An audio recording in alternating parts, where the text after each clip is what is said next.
സാറിനെ കാത്തു നിൽക്കുകയായിരുന്നു. എന്താ കാര്യം? സാർ ഒരു പോളിസി എടുക്കണം. എനിക്കെന്തിനാണോ പോളിസി? ഞാൻ ഈ നാട്ടുകാർക്ക് വേണ്ടി എന്തെല്ലാം നല്ല കാര്യങ്ങൾ ചെയ്തിരിക്കുന്നു. അതുകൊണ്ട് ഞാൻ ഈ നിയോജക മണ്ഡലത്തിലെ ആജീവനാന്ത MLA ആണ്. ഉറപ്പാ. സാറിനൊന്നും തോന്നരുത്. ഞാനൊരു സത്യം പറയാം.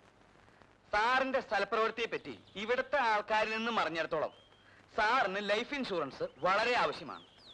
ഒരു വലിയ തുകയ്ക്ക് ധൈര്യമായി എടുക്കാം.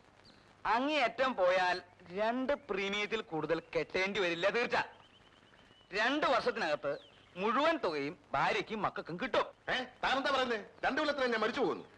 പിന്നെ മുഖസ്തുതി പറയല്ല, അത്രയും വേണ്ടി വരില്ല. അതിനകത്ത് തന്നെ അത് സംഭവിച്ചോളൂ. ഓരോടുന്ന് താൻ ആരോടാണ് സംസാരിക്കുന്നറിയോ? ചേട്ടാ, ഒരു നല്ല കാര്യം ചെയ്യാന്ന് വിചാരിച്ചപ്പോ വേണ്ടെങ്കിൽ വേണ്ട, പിന്നെ മരിച്ചു കഴിഞ്ഞിട്ട് പിന്നെ നോക്കിച്ചിട്ട് കാര്യമില്ല. നീ നിന്റെ അമ്മയും ഒക്കെ എന്താ ധരിച്ചു വെച്ചിരിക്കുന്നത്? നിങ്ങളെയൊക്കെ സംരക്ഷിച്ചു കൊള്ളാമെന്ന് ഞാൻ ആർക്കും വാക്ക് കൊടുത്തിട്ടില്ല. മര്യാദ കഴിഞ്ഞാൽ കൊള്ളാം, ഇല്ലെങ്കിൽ അമ്മയും മക്കളും ഇറങ്ങണം ഇവിടുന്ന്. ചിറ്റപ്പൻ ഇത്രയേറെ ശോഭിക്കാൻ ഇവിടെ ഇപ്പൊ എന്താ ഉണ്ടായത്? അതൊന്നും അറിഞ്ഞോട്ടെ. എന്തുണ്ടായിരുന്നു? ഞാൻ പറയുന്നത് എന്തെങ്കിലും നീ അനുസരിക്കാറുണ്ടോ? നിനക്ക് തോന്നുന്നല്ലേ നീ ചെയ്തത്? അതിപ്പോ ചിറ്റപ്പൻ പറയുന്നത് എല്ലാം അങ്ങോട്ട് അനുസരിക്കാൻ പറ്റുമോ? അനുസരിക്കാൻ കൊള്ളാത്തതും ചിറ്റപ്പൻ പറയാറില്ലേ? ഞാൻ പറയുന്നതെല്ലാം അനുസരിച്ചിരിക്കണം, അല്ലാത്തവനൊന്നും ഇവിടെ താമസിക്കാൻ പാടില്ല. ഇങ്ങനെ പറഞ്ഞാൽ കുഴഞ്ഞു പോകും. ഇനി എന്തൊക്കെ സംഭവിക്കുന്നു പറഞ്ഞാലും ചിറ്റപ്പന്റെ കഞ്ചാവ് കടത്തിന് എന്നെ കിട്ടില്ല. എങ്കിൽ അമ്മയും പെങ്ങളെയും വിളിച്ചോണ്ട് ഇറങ്ങണ ഇവിടുന്ന്. ഈ നിമിഷം ഇറങ്ങണം. അങ്ങനെ പേടിപ്പിക്കണ്ട. നാട്ടിലുണ്ടായിരുന്ന ഞങ്ങളുടെ സ്വത്ത് വിറ്റിട്ട് രൂപ ഇങ്ങോട്ട് താ, ഞങ്ങൾ പോയേക്കാം. സ്വത്ത് വിറ്റിട്ട് രൂപയോ? ഇതുവരെ നിങ്ങൾക്ക് വേണ്ടി ചെലവാക്കിയ രൂപ എവിടുന്ന? ആഹാരം കഴിച്ച എവിടുന്ന? ഞങ്ങൾക്ക് വേണ്ടി എന്ത് ചെലവാക്കിയെന്നാ പറയുന്നത്? എന്റെ ഈ നിൽക്കുന്ന മോളെ പഠിപ്പിച്ചോളാമെന്നും പറഞ്ഞ് വിളിച്ചോണ്ട് വന്നിട്ട് അവസാനം അവളെ തയ്യൽ പഠിക്കാൻ പോകേണ്ടി വന്നില്ലേ? സ്വന്തം മോളെ ബാംഗ്ലൂർ അയച്ച് പഠിപ്പിക്കുന്നില്ലേ? പിന്നെ എന്റെ മോളെ മറ്റാരെങ്കിലും പഠിപ്പിക്കോ? ഞാൻ തന്നെ പഠിപ്പിക്കണം. ഞങ്ങളുടെ സ്വത്ത് വിറ്റ് കിട്ടിയ രൂപ കൊണ്ടല്ലേ ചിറ്റപ്പൻ 1000 കാട് വാങ്ങിയത്. അവിടെ കഞ്ചാവ് കൃഷി നടത്തി കോടീശ്വരനെ പോലെ കഴിയുന്നത്. എന്റെ അമ്മയും പെങ്ങളും ഇവിടുത്തെ വീട്ടു ജോലിക്കാരെ പോലെ കഴിയുന്നു. ഞാൻ ചിറ്റപ്പന്റെ കഞ്ചാവ് കടത്തുകാരാണ് അല്ലേ? മനസ്സില്ല. ഞങ്ങളുടെ രൂപ കണക്ക് തീർത്ത് തന്നാൽ മതി. ഈ നിമിഷം ഞങ്ങൾ ഇവിടുന്ന് ഇറങ്ങിയേക്കാം. ഏത് രൂപ? ഏത് കണക്ക്? അന്യരെ പറ്റിക്കുന്നത് പോലെ എന്നെ പറ്റിക്കാമെന്ന് കരുതണ്ട. ഞാൻ വിട്ടുതരില്ല. നീ എന്തോ ചെയ്യും? എന്ന് ചെയ്യുമെന്നോ അറിയണോ?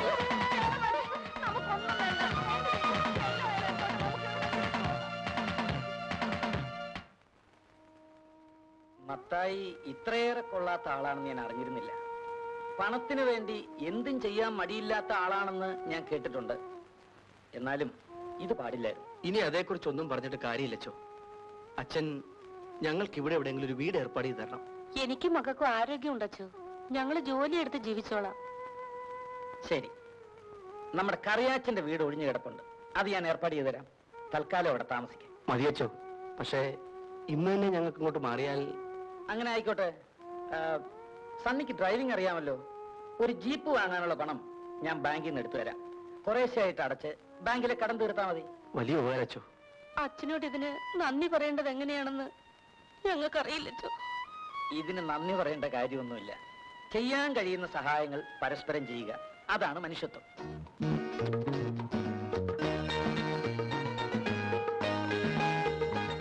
കൊള്ളാം മോനെ, നല്ല വണ്ടിയാ. അമ്മച്ചി കയറുന്നു. നമുക്ക് ഇവിടേക്ക് ഒന്ന് കറങ്ങിട്ട് വരാം. നമ്മുടെ സ്വന്തം വണ്ടിയല്ലേ. സ്വന്തം വണ്ടിയോ? കടം വാങ്ങിച്ച് രൂപ കൊടുത്ത് വാങ്ങിയതല്ലേ? കടമൊക്കെ വളരെ വേഗത്തിൽ അടച്ചു തീർക്കില്ലേ. ഇവിടെ നല്ല ഓട്ടം കിട്ടും അമ്മച്ചി. അമ്മച്ചി കയറിയാട്ടെ. ആലീസൂടെ വരട്ടു മോനെ, എന്നിട്ട് നമുക്ക് 3 പേർക്കും കൂടെ ചുറ്റിക്കറങ്ങാം. എങ്കിൽ എനിക്ക് വിശക്കുന്നു. കഴിക്കാൻ നിൽക്കുക.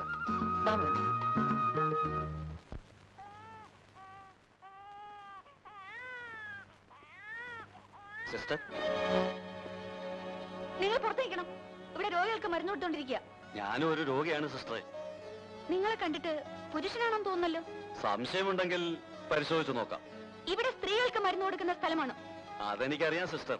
എന്റെ ഈ നടുവിനൊരു വേദന. നിങ്ങൾ മദ്യപിച്ചിട്ടുണ്ട് അല്ലേ? അല്ലാതെ ഈ തണുപ്പത്ത് കഴിയാൻ ഒക്കുമോ സിസ്റ്റർ? ഇവിടെ ഈ മദ്യഷാപ്പുകളൊക്കെ ഉള്ളത് അതിനുവേണ്ടിയല്ലേ? നിങ്ങൾ ഇറങ്ങിപ്പോയില്ലെങ്കിൽ ഞാൻ കംപ്ലൈന്റ് ചെയ്യും. നിങ്ങൾ ഇറങ്ങി പോകുന്നോ അതോ? ശരി, ഞാൻ പോയിട്ട് പിന്നെ വരാം. ശരീരം വേദനിക്കുന്ന പോലും അതിന് മരുന്നല്ല, അടിയാണ് അവനിപ്പോ ആവശ്യം. ഓഫീസിൽ ചെന്ന് ചാർജ് എടുത്തിട്ട് പിന്നെ ഞാൻ അവിടെ നിന്നില്ല. നേരെ ഇങ്ങോട്ട് പോകുന്നു. എന്റെ ഡ്യൂട്ടി നിശ്ചയിക്കേണ്ടത് അങ്ങല്ലേ? അത്രയും വേണ്ട. എന്നാലും മുഖ്യമന്ത്രിയോട് പറഞ്ഞ് ഞാൻ നിങ്ങളെ കൊണ്ട് സ്ഥലം മാറ്റിയെടുത്തത് എന്തിനാണെന്ന് അറിയാമല്ലോ. ഏതാണ്ട് ഒരു ഊഹമുണ്ട്. എന്റെ മോൾ ആരെയും അങ്ങനെ പെട്ടെന്ന് ഇഷ്ടപ്പെടുന്ന കൂട്ടത്തിലല്ല. പക്ഷെ നിങ്ങളുടെ കാര്യത്തിൽ അവൾക്ക് എന്തോ ചില പ്രത്യേകതകളുണ്ട്. എങ്കിൽ അങ്ങനെ തന്നെ ആകട്ടെ എന്ന് ഞാനും കരുതി. അത് മാത്രമല്ല, നിങ്ങൾ ഇവിടെ സർക്കിൾ ഇൻസ്പെക്ടർ ആയിരിക്കേണ്ടത് എന്റെ ഒരു ആവശ്യവുമാണ്. ഞാൻ എന്താ ചെയ്യേണ്ടതെന്ന് പറയേ വേണ്ടു. നിങ്ങളെ ഇങ്ങോട്ട് ട്രാൻസ്ഫർ ആക്കി എടുക്കുന്ന വിവരത്തിന് ഞാൻ മോൾക്ക് ഫോൺ ചെയ്തിരുന്നു. അവൾ ബാംഗ്ലൂരിൽ നിന്ന് മിക്കവാറും നാളെ വന്നേക്കും. ബാംഗ്ലൂരിൽ നിന്ന് എന്നെ വിളിച്ചിരുന്നു. ആര്? സൂസമ്മയോ? അതെ. എന്നിട്ട് ഫോണിൽ ഞങ്ങൾ തമ്മിൽ സംസാരിച്ചപ്പോൾ ആ വിവരം പറഞ്ഞില്ലല്ലോ. എന്റെ മകളായതുകൊണ്ട് പറയല്ല, ഭയങ്കര സ്മാർട്ടാണ് അവൾ. ആ, അത് പോട്ടെ. തമ്പി ഇവിടെ വന്ന് ചാർജ് എടുത്തിട്ടുള്ള വിവരം ഈ നാട്ടാകെ ഒന്ന് അറിയണം. മനസ്സിലായല്ലോ? ആകെ ഒന്ന് കുലുക്കണമെന്നർത്ഥം. ആ കാര്യം ഞാൻ ഏറ്റിരിക്കുന്നു. പുതിയ സർക്കിൾ ഇൻസ്പെക്ടർ ഉണ്ടല്ലോ, ആള് ഭയങ്കര സ്ട്രിക്റ്റ് ആണെന്നാ കേട്ടത്. കഞ്ചാവിന്റെ നാടായതുകൊണ്ട് ചീഫ് മിനിസ്റ്റർ നേരിട്ട് സ്പെഷ്യലായിട്ട് അയച്ചിരിക്കുകയാണെന്ന് അറിയും. അപ്പോൾ നമുക്ക് ജോലി കൂടുതലോ പരമാണെന്നുള്ള ചേട്ടാ? കൂടട്ടോ. കഞ്ചാവ് കിടത്തിന്റെ 2 കേസ് പിടിച്ചു കൊടുത്താ പ്രൊമോഷൻ ഷുവറാ. ഈ വയസ്സാം കാലത്ത് എനിക്കിനി പ്രൊമോഷനും വേണ്ട, ഒരു മോക്ഷവും വേണ്ട. തനിക്ക് വേണേ നോക്കൂ.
ആ പൈലറ്റ് വന്ന വണ്ടി എവിടെ?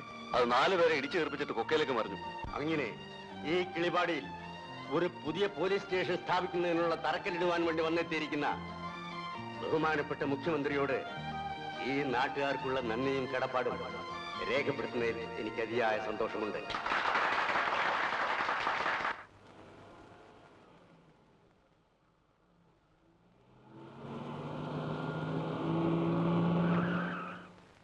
Hi daddy. മോളെ, യാത്രക്ക് സുഖമായിരുന്നോ? ഡാഡി എന്ത് എയർപോർട്ടിൽ വരാഞ്ഞത്? അതുകൊണ്ടല്ലേ തമ്പി വന്നത്. നിങ്ങൾക്കാവുമ്പോ എന്തെങ്കിലുമൊക്കെ മിണ്ടിയും പറഞ്ഞു വരാമല്ലോ. അതിനിടയ്ക്ക് ഞാനെന്തിനാ? വാ.